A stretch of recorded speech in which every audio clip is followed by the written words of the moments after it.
I have a bone to pick with motivation. It is not a reliable source of inspiration. It's fleeting. It's like a toxic ex that only texts you at 2 a.m. because you know what, and really doesn't show up any other time when you really need it. And yet we keep waiting for it. We keep looking. We keep making space for it, designing our lives around it. And it is a freaking waste of time. Truly, I can't stand waiting on motivation. So in today's video, I'm gonna talk about how I feel about motivation and things that I would tell my client if they're trying to use motivation to get things done. And then hopefully we can kind of wrap up and you can go back to doing whatever you were doing. Grab your técesito and let's get started. So motivation is a trap, right? Like we spend all this time catering our, and let me know if this is you, like you make your whole schedule because you're going to be motivated to do your schedule and then see the thing because it's on your schedule. Or maybe um, you're waiting for the perfect time to do XYZ thing because you're going to have the motivation, or it strikes and you do something all in one shot and then you're never motivated again. Like it's exhausting to kind of allow ourselves to be controlled by this thing that is never omnipresent. And so when we're thinking about how can we approach things, how can we have goals, how can we take a step to do something, it's not motivation that's going to get us there. And if you feel differently than me, that's all good. That's fine, right? Like we all have different motivations. But when I'm trying to get folks to have a healthy relationship with themselves and their bodies and their food choices, like motivation is not reliable enough. And so my job is to help you find something that is reliable enough. And something that is reliable is discipline. And maybe we don't like that word, right? So maybe we could find another word. Another word I like to use is structure. Structure with flexibility is what I love to say to my clients.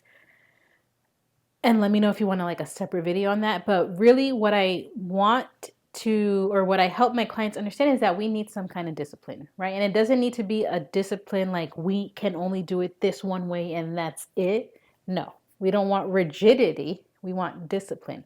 And discipline allows us to have some structure and then some room for figuring things out on the go. Maybe we don't have the energy, capacity, desire to do those things. So there's also room for that. But we want to have some kind of discipline, some kind of routine, some kind of something, right? To get us through the goals and to have something to look back on. Like, here's all the times I did this because I had it on my schedule or whatever. And discipline can be seen as like a promise to yourself. It's like you showing up for you even when the motivation's not there. You drinking that water even when you don't really necessarily feel like it because you know your pee is about to be hella dark, or your skin gets super dry, or your mouth is whatever. It's you showing up for some movement activity because it brings you joy at the end of the day, because it makes you feel good, because it gives you an opportunity to check in with your body. It's you doing your journaling even though you don't want to, because you want to make sure you're clearing the air and not taking stuff on to other people, right? Discipline allows you to show up for you in a way that's authentic to you so that you're able to continue on with your goals without necessarily waiting around for that toxic ex to come and answer your calls. I never had a toxic ex. I don't know why I'm using that example, but I think it's relatable to some people. Or at least the trend of toxic ex, not like a real toxic ex. If you do need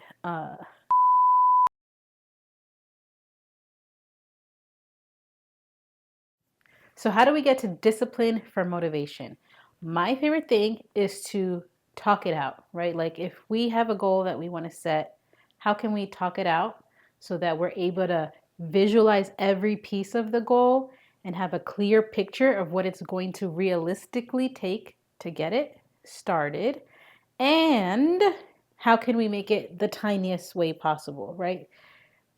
We What I like to remind my folks, or what I like to tell my clients, is we have a version of ourselves that is like the one that's doing all the things that we want to be doing. And then we have the version of ourselves that's here and they need whatever they need right now to get them to that person.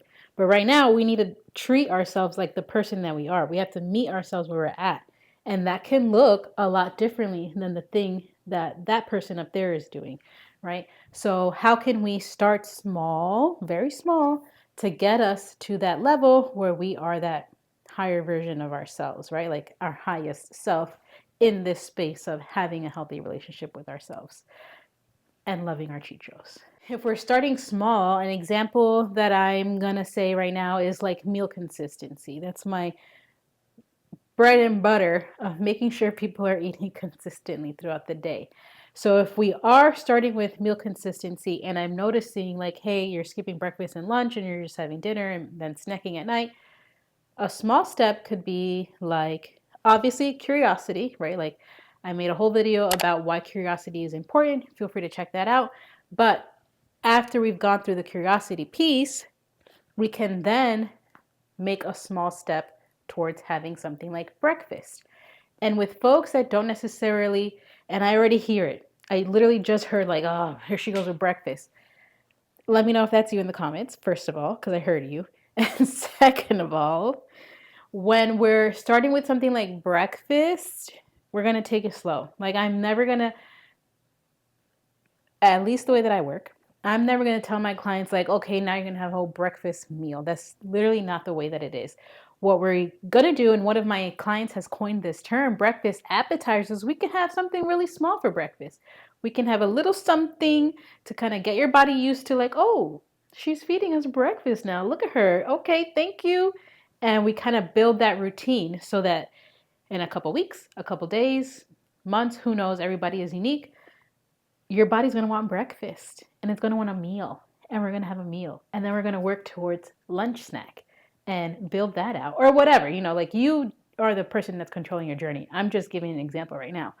But basically what we want to do is start small, build the routine, the habit, have the discipline of having a breakfast appetizer, breakfast snack consistently, and then we build up so that we get to that girl that be eating breakfast every day, her 3 meals, snacks as she needs, whatever else your higher version of yourself does when it comes to your wellness journey. Like you do that, but first you got to start here. You got to meet yourself where you're at.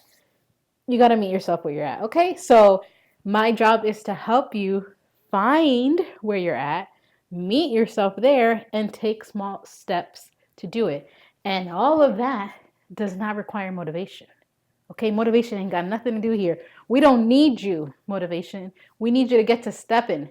Okay, we need you to get out. We need you to leave me alone. Okay, I got my discipline here with flexibility to get me going. That's what I got. So while we might enjoy our motivation and use that energy when it's there, hang out with that ex when they're there, we cannot rely on them for our joy and happiness and success, right? Like they are fleeting.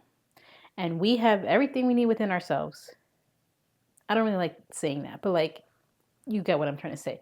We have everything we need within ourselves once we're able to practice some curiosity, some consistency, and some structure, some discipline, like keeping promises to ourselves and starting very small with those promises so that those promises can grow with us and we can make space for new, bigger promises. So after hearing everything that I said, and you feel like, I kind of understand what she's saying, let me know. Let me know in the comments, send me an email, shoot me a DM, whatever the case is.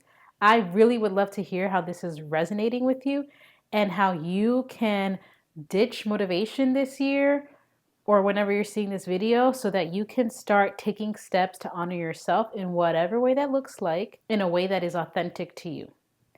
And if you're seeing my face and you're like, who am I? Hi, I'm Zariel. I'm a registered dietitian and the founder of Love Your Chichos. I make nutrition easy and digestible and understandable to understand, all so that we can love our chichos inside and out. If that's your vibe, hit that subscribe if you haven't already, and make sure to check out my other videos. If you made it all the way to the end of the video, please know that I'm so grateful for you watching. I'm very excited to be embarking on my YouTubing journey and sharing tidbits of nutrition through técesito talks, which is just us chatting with some tea and getting the tea on some nutrition information. So if you're really enjoying this, feel free to let me know again in the comments. And if you want me to cover a different thing, let me know too. I have lots of thoughts and ideas, and I'm trying to get them out as fast as possible. But if you have something you want me to cover right away, feel free to let me know. And last but not least, if you made it to the end of this video, leave some bones emojis, because we've picked a bone with motivation and it's not going to be with us no more. We got discipline, we got curiosity, and we got small steps to get us to the things that we want to accomplish this year. Catch you in the next video. Love you. Bye. I have a bone to pick with meditation. Oh, I'm in that.